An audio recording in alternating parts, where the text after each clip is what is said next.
Welcome back, everyone. Apologies for the technical difficulties. Again, if Hi you guys. haven't, thank you, Ryan. We missed you dearly. We didn't want to lose you, so I'm glad So we were able to get you back. everyone's been through this, I'm sure. It's the new normal, right? We're all virtual now. My computer's here. It's plugged in. It's all's good, and it just decides it doesn't want to work anymore. It just randomly, no warning, just poof. That's always fun when that happens. I'm sure everyone can relate. Well, we're glad to have you back, and we're equally glad that I'm not all by myself. I love having your company. I love being able to chat with you. It's less fun doing it alone and Flying talking to solo. myself. It's daunting. That's okay. All good. So let's just backtrack a little bit and we'll reintroduce the Packers roster builder to all of you over on PackersNews.com. You can play along with us. We're pretending to be General Manager Brian Gutekunst and create an initial 53-man roster for the Packers in 2020. So, Ryan, when we left off, we were talking about quarterbacks. Let's bring up the quarterbacks and talk about who you think will make the 53-man roster. Yeah, I've got 3 this year. I think they're going to keep Tim Boyle and, Aaron Rodgers and obviously the first round pick, Jordan Love, are locks. The question that the Packers have to ask themselves is how comfortable do they feel with Jordan Love coming in and operating the offense if Aaron Rodgers should have an injury, especially in the first few weeks of the season, considering the unique nature of this offseason when it's been virtual. It's been like what you and I are doing, Olivia. This is what they've been doing. And so it's hard to feel like they're going to have complete trust in a rookie being able to do that, no questions asked, and open and shut case when you have a Tim Boyle who might not have first-round talent, but he is very talented. Furthermore, he's been here 2 years. He had the full year in Matt LaFleur's system last year. So the experience gap is pretty significant between the two. And if they need a quarterback because of injury to Aaron Rodgers to come in and operate a game or two early in the season, it's not a stretch to me to think that it could be Tim Boyle. It's also not a stretch to think it could be Jordan Love. Who knows? The rookie could impress, but keeping 3 quarterbacks gives them the option. It furthers that competition, and it's just a position that you can never have enough good options at. And both those guys, Tim Boyle is a viable option there. When you were gone, Ryan, I was also talking to everybody about the fact that the Packers have carried 3 quarterbacks on their roster before. This isn't something new. Back a couple years ago, Aaron Rodgers, DeShone Kizer, and Tim Boyle all made the roster. Last year, Tim Boyle even beat out DeShone Kizer. So we know that Boyle is capable of being able to step in and be that number 2 person when he needs to be called upon, even though he hasn't really had a lot of in-game reps. We know that he knows the playbook. He's the one that's, communicating to Aaron and keeping Aaron on his toes during the season, just making sure that he's aware of what the offense is. So for that reason as well, I think that the Packers are going to carry 3 quarterbacks this season. It makes sense. Had it been a little bit different this offseason, had they seen Jordan Love more during rookie camp, in training camp, and maybe even in preseason, would it be a little bit different? It's certainly possible, but that is something that we will never know because this is the reality of the universe that we're in. Yeah, and I see Lennox's comment about, surely a guy that you trade up for in the first round should have QB2 pedigree. I don't think we can stress the point enough, Olivia. It's about the uniqueness of the situation, and it's another safeguard that you put in place because ordinarily you bring these rookies in right after the draft in May. You have rookie orientation on the field. You have OTAs on the field, minicamp on the field. They're face-to-face in team meetings. All these things that exist in a normal circumstance, it's been the opposite of that this year. So because of that, you add these safeguards in place. Jordan Love is the quarterback of the future. It's just that this is a team that's coming off a 13-3 record and very much is in win-now mode. And you got to make sure that position is handled, especially with the uniqueness of this offseason. It's certainly been a strange offseason. It will continue to be a strange offseason. Everything is fluid and uncertain. And, we'll see how everything shakes out. But that, for the moment, is what we believe might happen at quarterback. So let's move on to the running backs, an area where the Packers made a pretty big splash in the draft, drafting A.J. Dillon with their second-round pick. it's a big choice. Ryan, looking at this is a pretty extensive list here, which includes Aaron Jones, Jamaal Williams, Tyler Ervin, 3 running backs that had a pretty significant impact on the offense last year, and also on special teams there with Tyler Ervin. However, what's interesting there is Dexter Williams, who was a Packers draft pick last year, didn't get a whole lot of playing time on the offense in 2019. How do you view the running backs room shaping out in 2020? Well, you said it there. Dexter Williams gives them 4 draft picks at running back. I mean, this is a position that is much deeper in terms of draft capital. Am I saying that word right? I don't think I am. It's been a long day, long week, but it's much deeper in the backfield than what it has been in past years. And when I went about projecting this position, something to keep in mind is that past this year, it's very much uncertain. Aaron Jones is a guy who there's been mutual interest on both sides, as we reported back at the Combine, to have some type of an extension going into his final year. Hasn't happened yet. Jamaal Williams, what's his future with the team? It's unknown. Certainly the fact that the Packers they drafted a second-round running back gives them some security going forward, but so does having Dexter Williams on the 53 in terms of knowing you like the guy. You spent a 6th-round pick on him last year. Keeping him in the fold, yes, he needed a year to acclimate to the NFL, and this is absolutely a position, a job that Dexter Williams is going to have to go out and earn. He's the definition of a bubble player. But I had him on my 53. I think I had him as my 53rd guy that I took.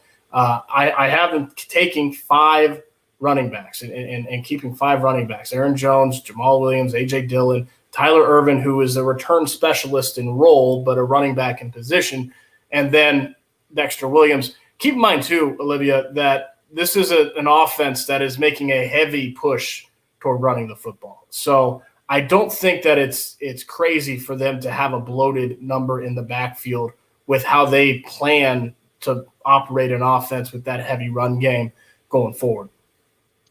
All right, Ryan, this is where our first disagreement comes. I have the Packers only carrying 4 running backs into their 53-man roster for 2020. I'm not entirely confident yet that Dexter Williams is ready to be that person and that the Packers need him to be the offensive weapon that he is at this moment. And I think a big point of emphasis for me is the fact that they drafted A.J. Dillon when they did. If Aaron Jones, Jamaal Williams, and A.J. Dillon are the 3 top running backs on this team, the majority of the reps are going to the 3 of them. And they're probably not going to Dexter Williams this season, which means to me, I think he could potentially be a candidate for the practice squad if there is an injury or, in these times, the COVID-19 injury list, if they send a player there or a running back there, they might be able to bring Dexter Williams up if they need him. However, I don't think that he needs to be on the 53-man roster going into 2020. Perhaps. I completely agree with you, Olivia, that's a job he's going to have. In fact, he was my 54th player before Devin Funchess opted out. And in terms of how I put together my 53, Devin Funchess' opt-out elevated Dexter Williams. So I completely agree with you. That is a job that is up to Dexter Williams to win. I do think he'll have an opportunity. It doesn't hurt that he's a draft pick just a year ago.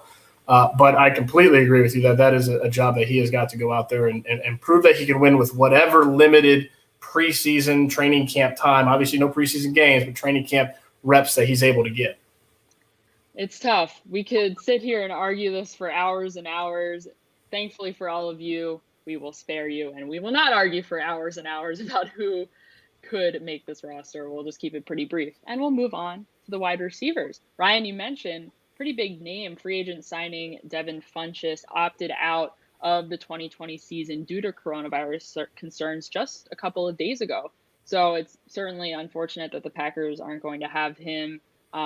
They certainly respect his decision regardless. However, it does open up a spot on the 53-man roster. As you mentioned, Dexter Williams was your replacement for Funchess.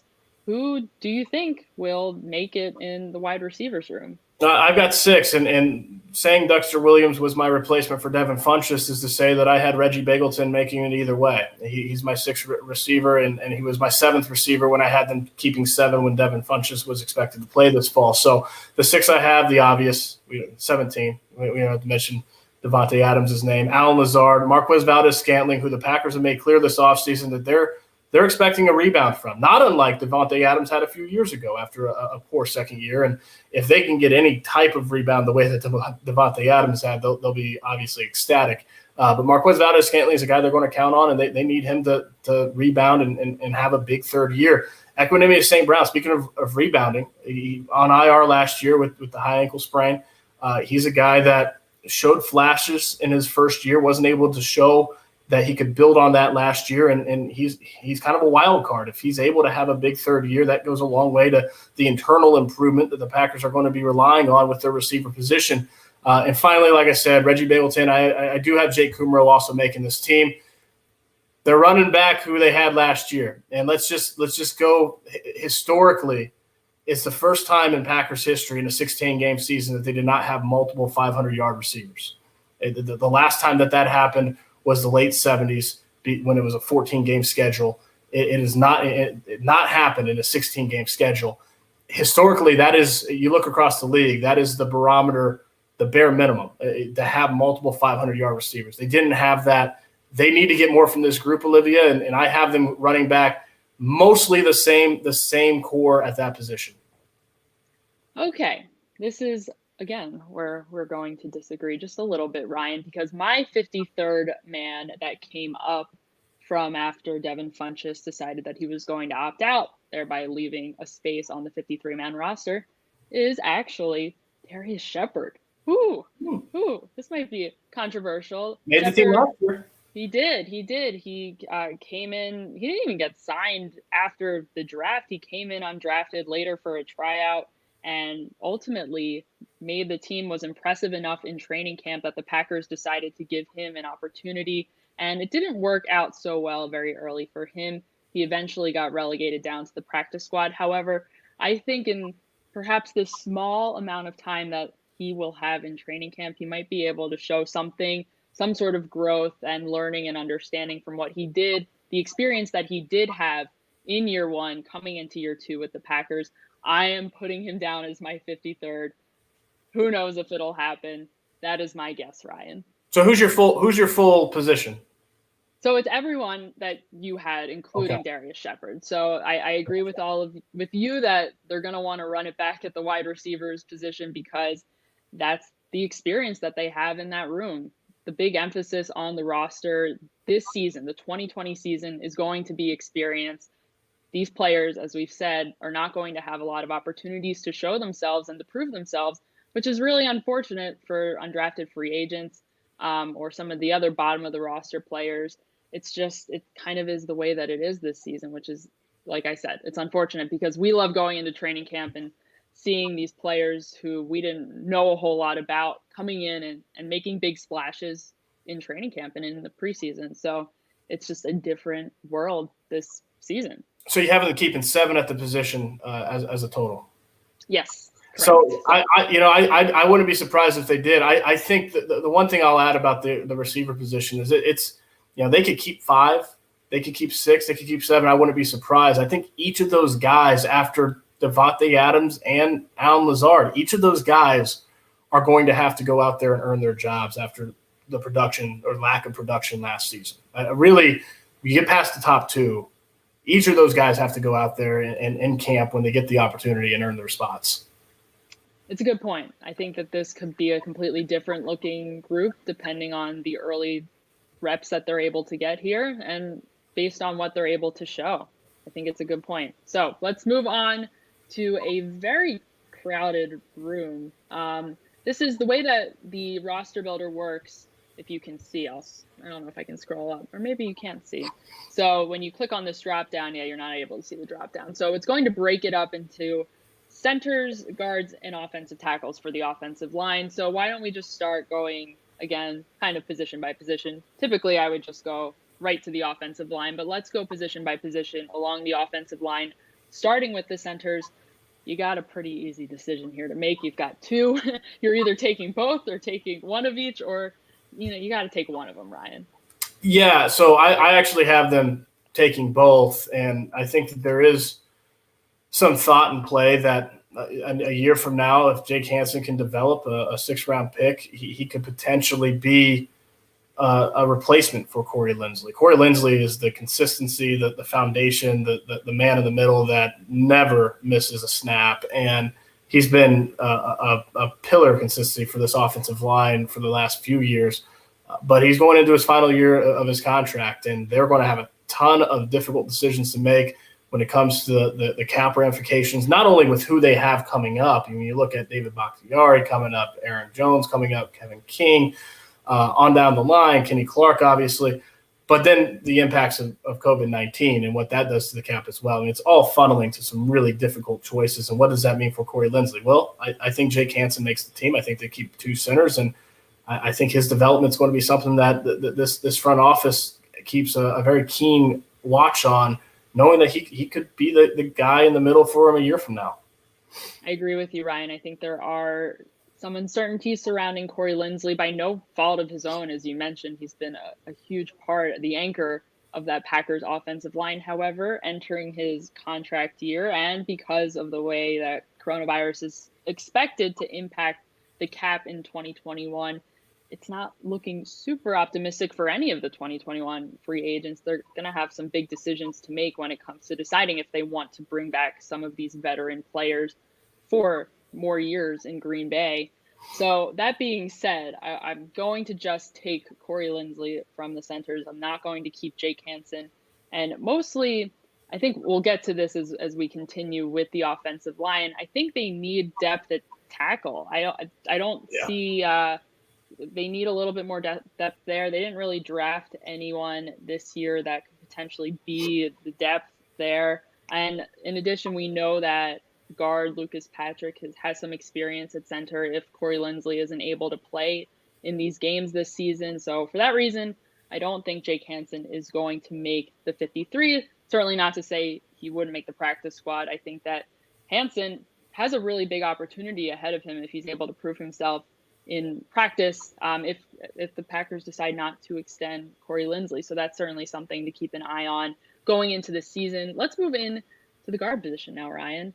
This is a bit of a more crowded room here, including 2 draft picks from this past draft in John Runyan and Simon Stepanak. And of course, there's plenty of veterans in there as well, including Lucas Patrick, Lane Taylor, Elgton Jenkins, who I guess we can now call a veteran now having a year under his belt. Proved himself very well at left guard, and right guard Billy Turner. Ryan, who of this group is going to be making the team? Yeah, so I've got Lucas Patrick. I got Lane Taylor. I've got I don't have Simon Stepaniak. He's coming off the ACL, and he just, to me, just seems like a good practice squad candidate. He's going to need time. I don't think he's going to be ready for the start of the year.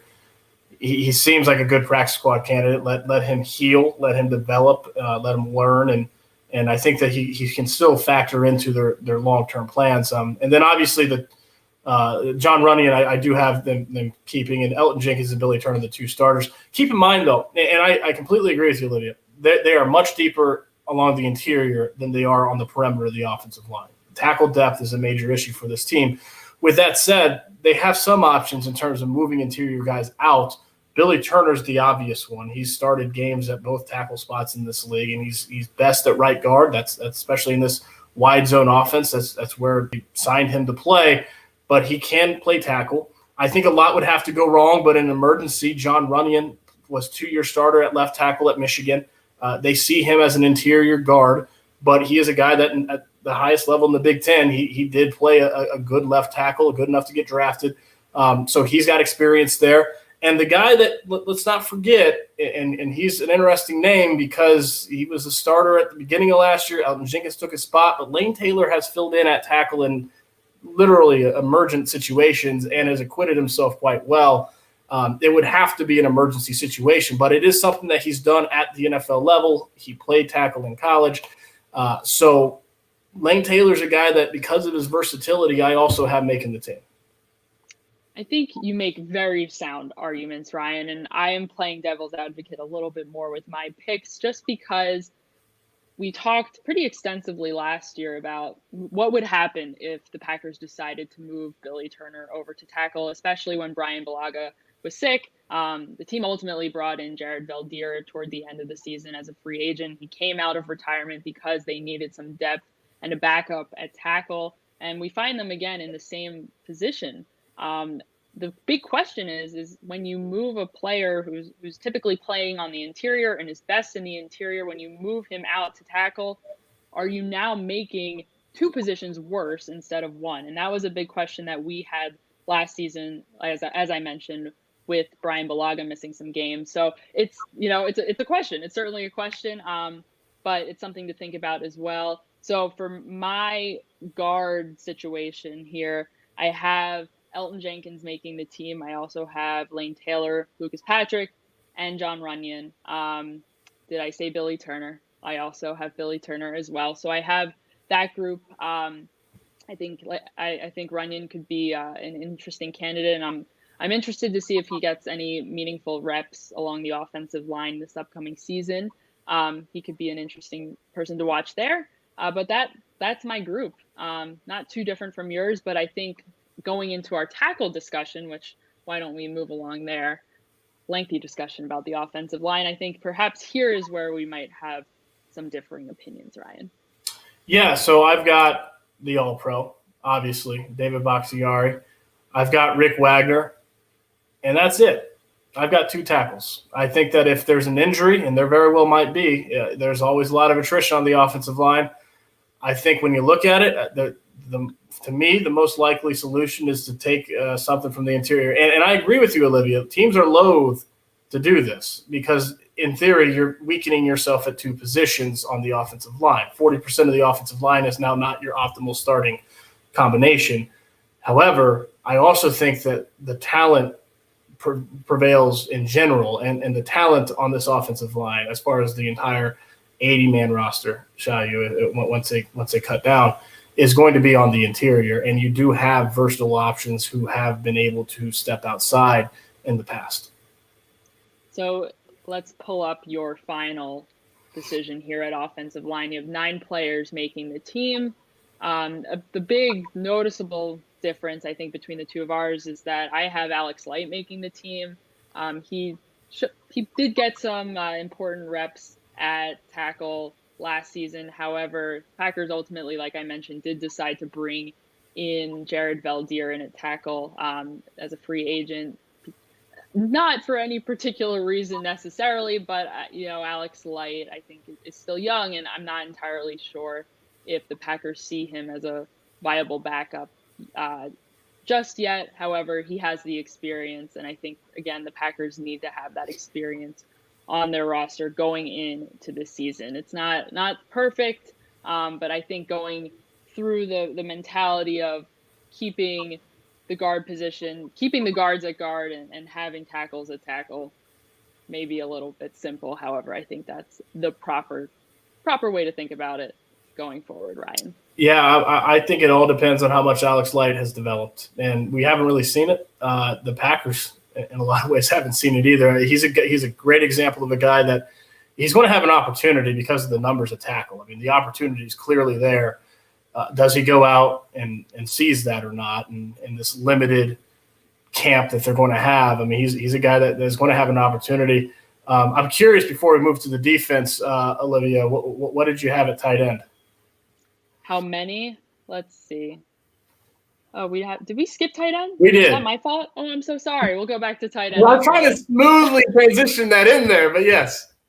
Sorry about that. I'm like trying to be graphics operator at the same you wear a lot of hats during these things. Well, why don't we go back to tight end? I'm just trying to get my computer to work. It's very simple on my end. I was so excited to talk about the offensive line that I forgot about the tight end. No disrespect to the tight end. They are important. Ryan, to me, this is a little bit more of a clear scenario based on the room that exists currently and what they did last year, what they did in the draft this past year. I know that we agree on tight ends. Just curious, what was your rationale approaching your decision for the tight ends room in 2020? Well, I think a big question coming in at the position is how do you factor in Josiah Deguara? I mean, he's a guy that can line up all over, and by position, on paper, he's a tight end, but in a lot of ways, he's kind of a fullback too. I mean, he's a lead blocker, H-back in the backfield. So that'll be interesting. I have them keeping 4, and I have Deguara being factored as a tight end, even if his role on offense might, again, be more of a fullback. Marcedes Lewis is your blocker. He's going to get a lot of snaps. I mean, I know that the Packers are high on Jace Sternberger, and I think how much he ultimately plays is less dependent on his receiving acumen and how much he can block, because Matt LaFleur has made it very clear, and when you look at the direction this offense is going, they are going to need their tight ends to block. Jace Sternberger was a sound blocker last year, and that was not the book on him coming into the NFL, but he kind of proved that book wrong in his limited time last year. His blocking will determine his playing time. The one thing we know Marcedes Lewis can do is he can block. So I do think that he's going to have the veteran's going to have a big role. And then Robert Tonyan, is this the year that Robert Tonyan is able to stay healthy? They've liked him. He's got a lot of athletic ability. He was very young and raw, played quarterback at Indiana State. So he had a pretty big transition to the NFL, and it's taken him a little while, but the athletic ability is certainly there. So those are my 4 at that position. Definitely some questions surrounding the tight ends. However, I do have 4 tight ends, the same 4 that you had, Ryan. We agree. The team this year can you believe it? It's rare. All right. I like it. Yeah, love an agreement. Doesn't always happen between the two of us, but that's okay. I have Deguara making the team as well. I think what he can show early in training camp, not going to get a lot of time. Again, that's been a big theme. However, I think he needs to show that he is able to play at the NFL level. That's a big question. He's able to be a pretty strong receiver. Down at Cincinnati, he was able to block while he was down there as well. Can that skill set translate over to the pros is going to be the big question.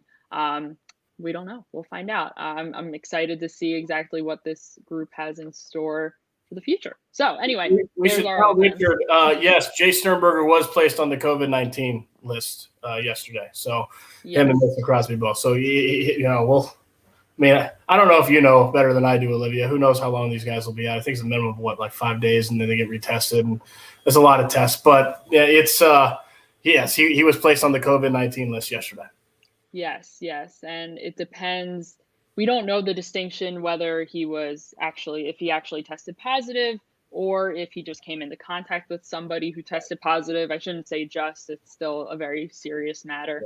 But either way, we'll see exactly when he comes off. If he comes off, I was just thinking about this a little bit earlier, but when the Packers do need to cut down to 53 at the end of training camp, if there are players on that COVID-19 reserve list, those players stay there. They're not part of the 53. So that would free up a spot. If the season were to start tomorrow and the Packers needed to put a 53-man roster together, Jace Sternberger technically would not be on that 53. So something to keep in mind for the intents and purposes of our exercise. Let's hope everybody is able to get off that list and be healthy and safe. So that's our offense. Let's move in to the defensive line, Ryan. Look at this room. We've got some new faces. One new face in particular that I think is interesting. I do see an error here. So Jamaal Davis is not a defensive lineman. I think he's technically an outside linebacker. Ryan, you might be able to correct me there, but he is the asterisk is there next to his name because he has not technically taken his physical nor passed his physical yet, although he is out in Green Bay currently and with the team. So for the intents and purposes of our exercise, he is on the 89-man current roster. But also Trayvon Hester, the Packers added him over free agency. He's a new face in this locker room, has bounced around a little bit, but has some pretty serious NFL experience. I think he makes this room a little bit more interesting. Ryan, I'm curious to hear what you think about this year's defensive lineman. Yeah, I've got 5 returnees, starting with Kenny Clark, obviously. And then I've got Dean Lowry. Did not record a sack last year. He's going to want to show more pass rush, but he's the secondary guy on that line behind Clark. Kingsley Keke, a rookie last year, the Packers liked what he showed, and they were going to want to see him take that proverbial jump from the in the first full off season from year 1 to year 2. Now, didn't have the opportunity to do that, obviously. So we'll see how much how much that hurts him, because again, this is a very unique off season. And even now it's limited camp time, not ideal for a guy going into a second year, but the Packers still want to believe that he showed something last year and that he can factor into the rotation this year. And then rounding off my 5 is Tyler Lancaster, stout run defender, hasn't shown much as a pass rusher, but there's a role for a guy like that. And Montravius Adams, who is entering the final year of his rookie contract, and it literally is now or never. Montravius Adams was drafted because of the athletic twitch, the explosiveness that he showed at Auburn. Hasn't shown it in 3 years, and he's had to adjust and develop and learn and transition to this level of football. If he's able to put it all together, there's a lot physically there to like. I mean, he's an athletic guy. He hasn't reached that potential yet. I do think though that he'll be making the 53. All right, Ryan, I'm a little bit different from you, just a touch. I actually have Trayvon Hester beating out Montravius Adams in training camp this year, pretty much for all the reasons that you just described. I think what's interesting to when you look at the defensive snaps that Montravius Adams took last year, he had a little bit more responsibility. He was able to get out on the field a little bit more toward the beginning of the year. We even heard Mike Pettin say before the season started that Adams was his most improved player over the break, and he had high expectations for him heading into last season. However, that didn't translate when it came to playing time for Adams. He saw the field less and less as the season went on. It's a little bit of a different story, I think, for Trayvon Hester last year. Was able to play pretty consistently, not a ton, wasn't a huge contributor on defense. However, he did get his minutes were consistent, his snaps were consistent in his last year. So I think that's going to be a big difference maker. I think he has proven himself a little bit more at the pro level. And again, going back to our big theme for the roster this year, it's experience. And I think Trayvon Hester has that edge over Montravius Adams. Something that wouldn't surprise me, Olivia, is if they both made the team. And I know neither of us have that, but they could keep 6 on the defensive line, especially because they are thin with their numbers at outside linebacker, which I know we'll be speaking about. But if they kept 6 and they kept Trayvon Hester and Montravius Adams, it would not surprise me at all. That's a very good point. That's a good point. We could, like I said, talk ourselves in circles about who could not, who might not make the roster this year.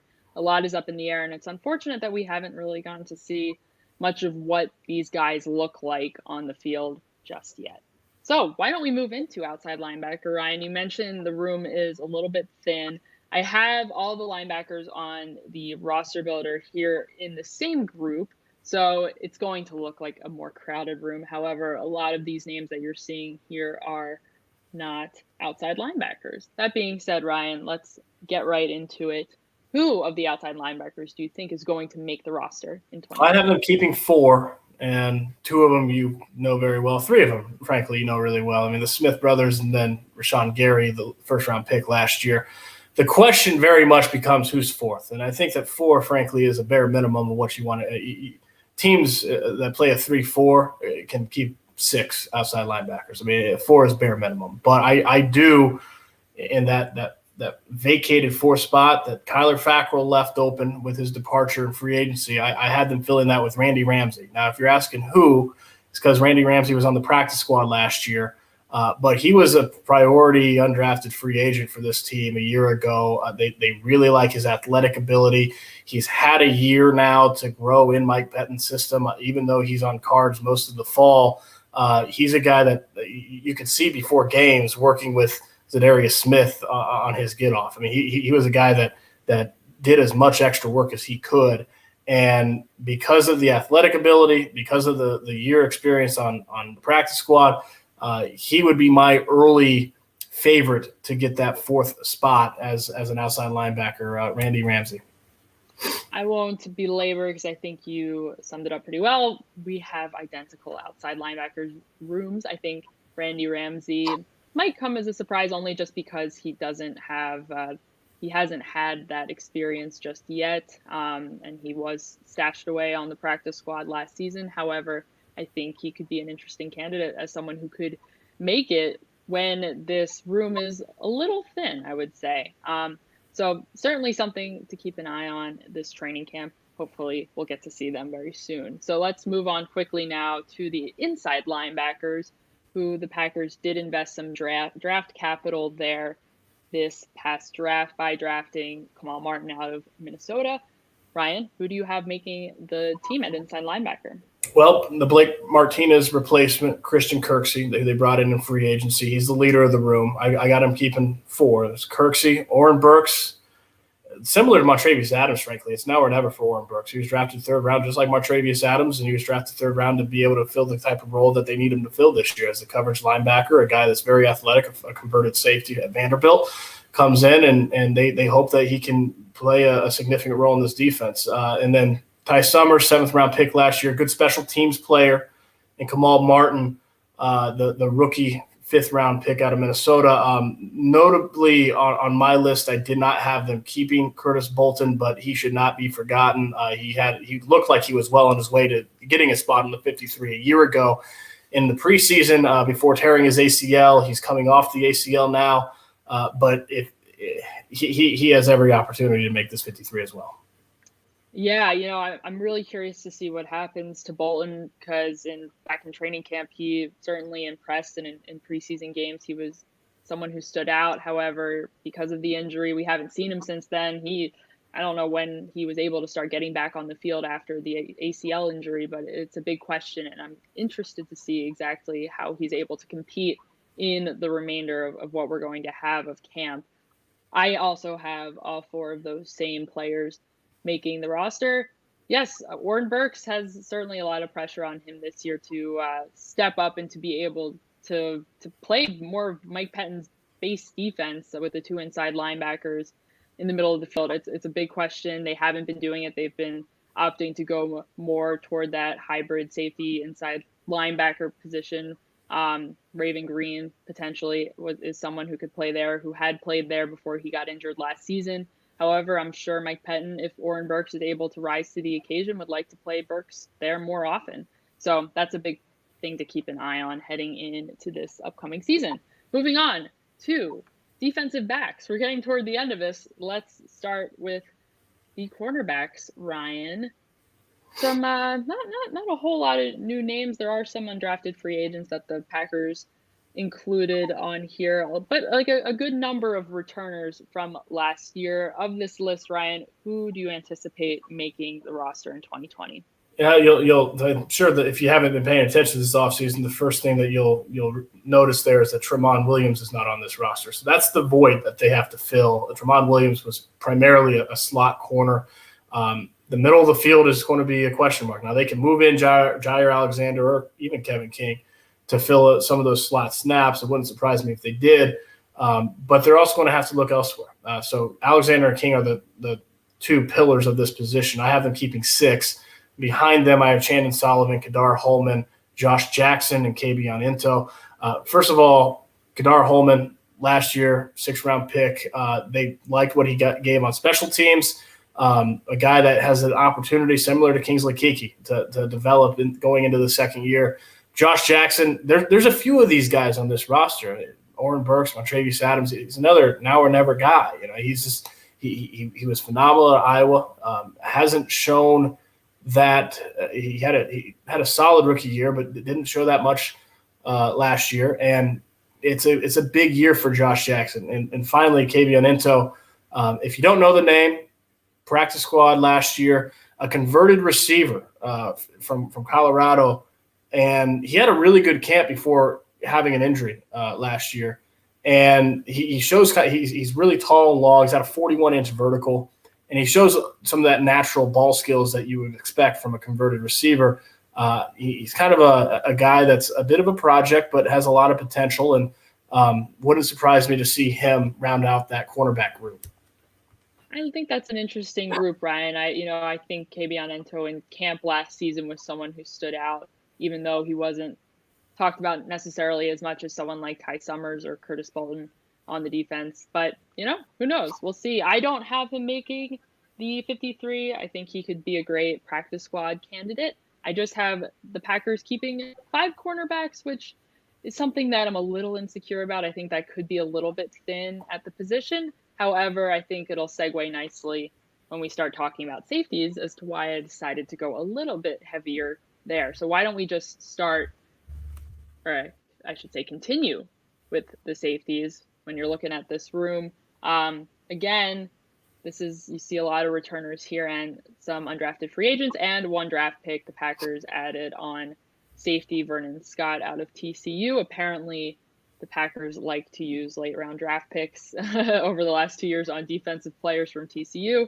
Ty Summers also being one of them in 2019. Ryan, of this group of safeties, who do you anticipate making the roster?